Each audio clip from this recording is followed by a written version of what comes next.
Mysterious drones over New Jersey? The nationwide sightings of mysterious drones. Weeks of mysterious drone sightings. You're telling me we don't know what the hell these drones are in New Jersey are? That's right. They're saying no threat, but how the hell do they know? They don't know anything. They don't know what it is. They don't know where it come from. Tip of the iceberg would be a gross understatement for that headline. More like tip of a sunken continent. No, that ain't no plane, yo. What the fuck is that, bro? People in New York and New Jersey see drones the size of an SUV over their house every night and think that that doesn't make any sense. Certainly I understand why people would be looking at this and being concerned about it.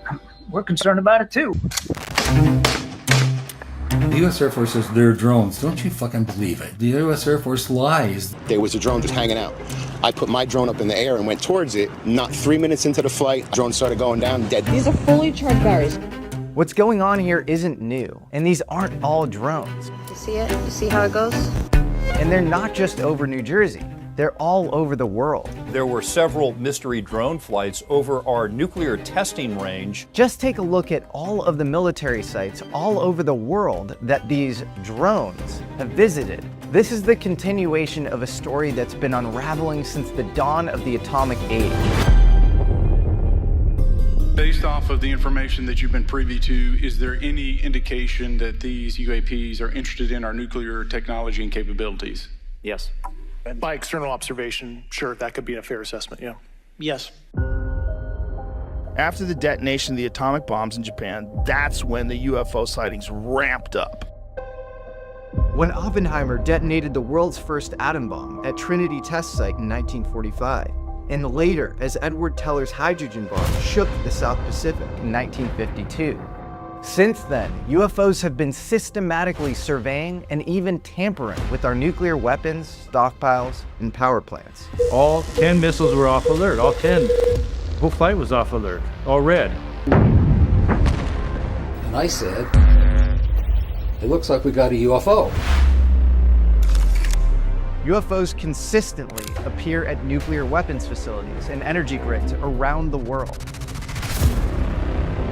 From Los Alamos to Hanford to Oak Ridge to Malmstrom to Minot to F.E. Warren to Savannah River Site to Royal Air Force bases in the UK and nuclear sites in the former Soviet Union, UFOs are seen hovering over silos, tampering with comms links, and even disabling nuclear missiles themselves. They were not launchable. They were in a no-go condition.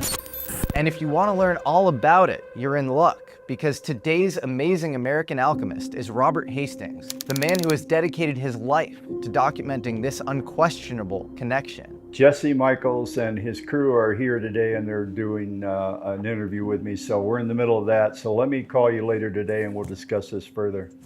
His nearly 600-page book, UFOs and Nukes, is literally the world's best database on this phenomenon.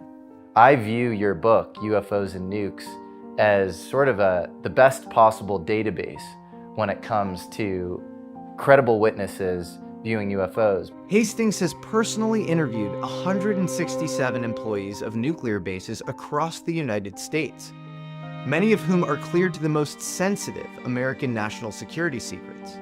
Holy mackerel, there's this white pulsating object. That can't be one of ours.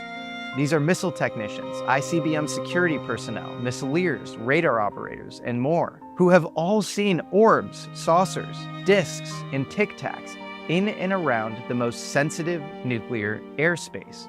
By nature of who they are, these witnesses are inherently some of the most reliable in the world. Some literally have their finger on the nuclear button. You know, they're on what they call PRP. They have to report if they're taking ibuprofen for God's sakes. And these witnesses couldn't care less about fame or attention. In fact, most of them want to avoid these things at all costs. In fact, many of them have suffered intensely in their careers for speaking out about their experiences. A flag was being put in their folders, citing them as a security risk, so that if they sought employment with an aerospace company or something, the Air Force would have designated them to be security risks. We will interview two of these witnesses with mind-blowing stories directly in this episode, and you can be the judge.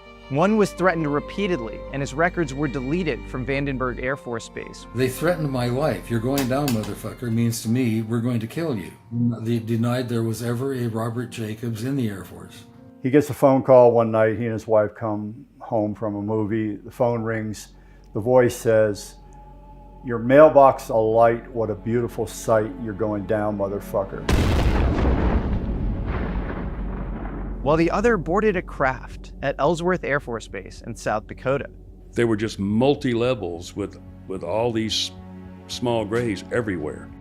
Hastings has risked his life in telling stories like these. Do you feel like your communications are being tracked? Or No question. After each one of those calls, I would talk to them, hang up the phone. Within a minute or 5 or 10, the phone would ring, I would pick it up, and there would be nothing but heavy breathing in the phone.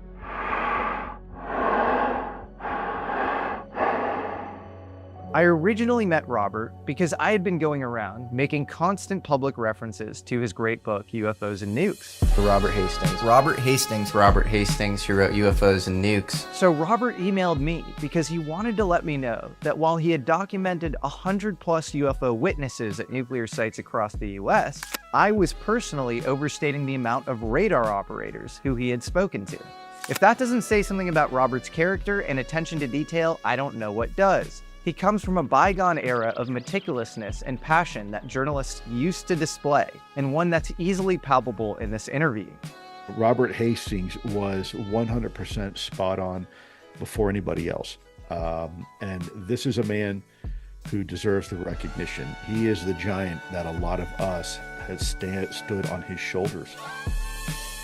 It does not contain any pattern of purpose or of consistency.